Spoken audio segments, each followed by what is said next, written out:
Binuksan na ang Rafah crossing para sa evacuation efforts ng mga sibilyan sa Gaza. Rebeldeng grupo mula Yemen nagdeklara naman ng gera laban sa Israel.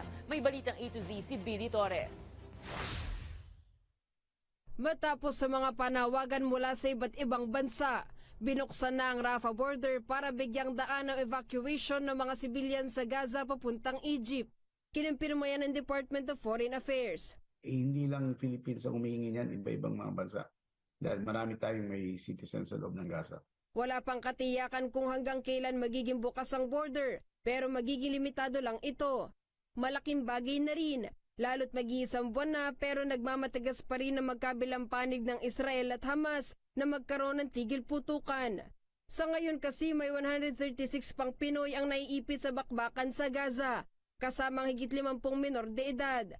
Tiniyak naman ng DFA na handang kupkupin ng mga Palestinian na nakapangasawa ng Pilipino na may 1-year visa. At the very least, there are 57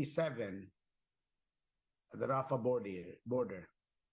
Handa silang tumawid anytime. Kung sinabi ng Rafah crossing, tawid na kayo mismo, tatawid na sila right now. So, we hope hindi sila umalis doon. Nakatakda na rin makauwi sa Pilipinas ang nasa 100 overseas Filipino workers sa Lebanon na apektado naman ng sigalot ng grupong Hezbollah laban pa rin sa Israel Defense Forces. Gaya ng pinangangambahan, mas lumawak pa ang sakop ng girian sa Middle East matapos magdeklara ng rebeldeng grupong Houthi mula sa Yemen ng gera laban sa Israel.